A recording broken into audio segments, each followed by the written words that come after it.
We are speaking of Moses, and we see already that Moses is the one who is already chosen by God to lead his people from slavery into freedom. And so, when Moses hears that these people know that he has killed an Egyptian, Moses, we are told, fears for his life, and he escapes from Egypt. And he goes and he tends the flock of his father-in-law Jethro, the priest of Midian.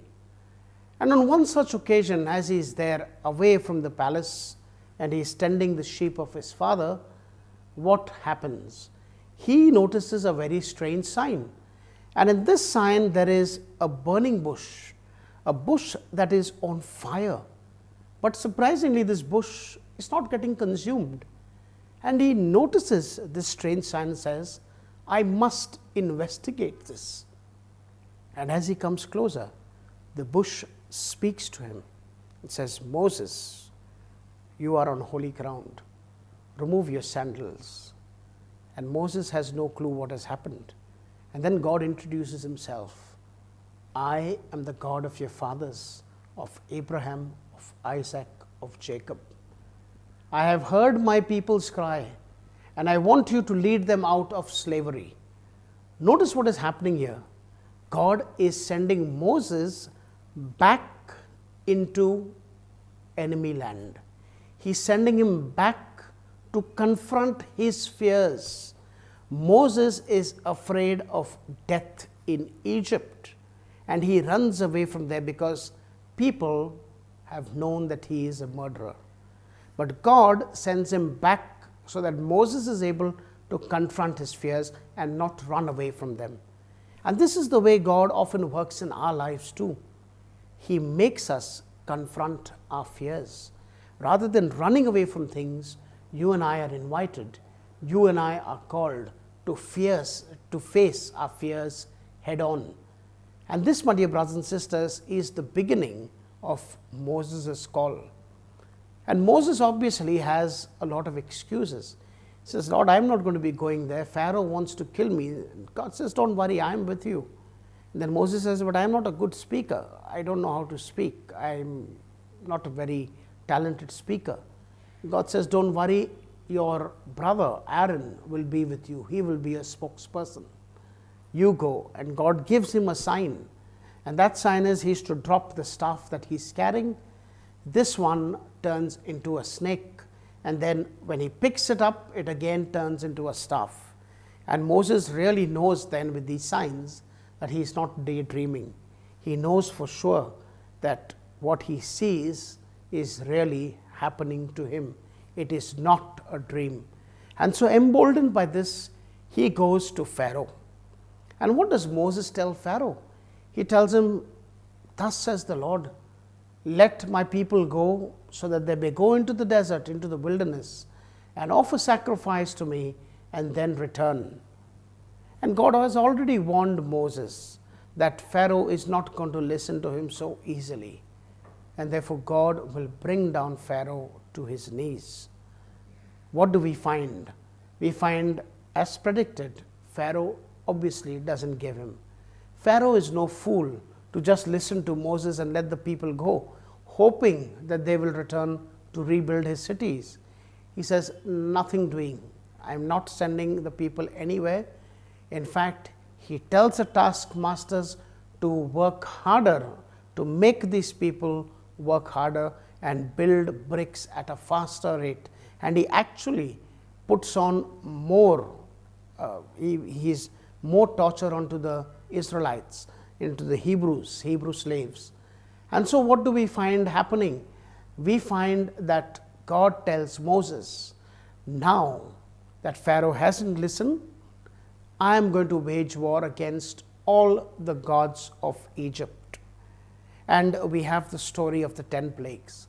And the story of the 10 plagues, my dear brothers and sisters, which we will revisit in detail a little later, the 10 plagues are nothing but plagues or judgments against the gods of Egypt.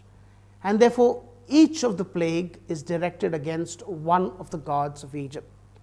So, for example, the Nile was considered as a god, and the Nile turning to blood, it was the lifeline of Egypt.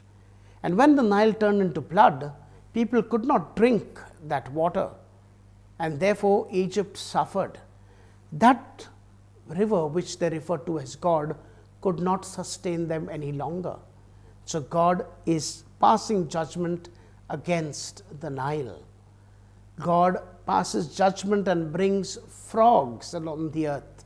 That was another god of the Egyptians, and so on and so forth. Each of the plagues is directed against the gods of Egypt. We will do that in detail a little later, but right now we need to concentrate on the last plague, because that is very important for our story. The last plague is against the firstborn, and here we have something very, very special. Unlike the other plagues which happen quickly, the 10th plague is a very elaborate affair. God tells Moses that he is to instruct the Hebrews to do something very, very specific. All through the 9 plagues, the Hebrews have to do absolutely nothing. But for the 10th plague, the Hebrews have to do something. The firstborn was given the status of God, and therefore the last plague is against the firstborn. It is going to destroy Pharaoh completely, bring him down to his knees, and in desperation, he is not going to be asked, "Can I take my people away?" He is going to send the Egyptians away. And so, my dear brothers and sisters, we have what is called the Passover. God specifically instructs Moses, tell the people that this is to be a holy night for them. Each family is to take a male kid, either from goats or from sheep. So, they have to take a male lamb or a kid, and they are to slaughter it. And after slaughtering, they are to drain off the blood, because the blood of the animal, its life is in the blood, according to Leviticus 17. And so, my dear brothers and sisters, we have this great story. Let us look at each of the elements. First, what is it that God instructs Moses to do? Each family must slaughter a lamb. They are not to break the bones of the lamb, and this lamb must be unblemished. That means without any defect. This lamb must be a male, and once they have slaughtered it, they are not to boil the lamb. They are to roast it open over the flame, all complete with its entrails and everything intact. They are to roast it over the fire, and the blood of the lamb they are supposed to take and sprinkle on the doorposts and the lintel of the houses using a hyssop branch. This is a sign when the angel of death will come during the night.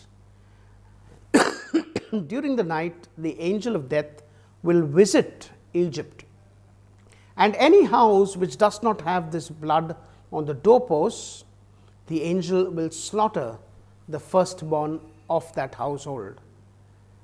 And so, my dear brothers and sisters, what are we seeing? They are supposed to slaughter the lamb, they are supposed to cook it in a specific way, and they are also supposed to put the blood on the lintel and doorposts of their houses. One more thing is required. They are supposed to eat the lamb. They are to eat their lamb with unleavened bread and bitter herbs, and they are to eat it in haste, with sandals on their feet, with their loins girt, and with staff in hand. Very, very specific instructions, and each of these instructions has a reason for it. We will come to the reasons.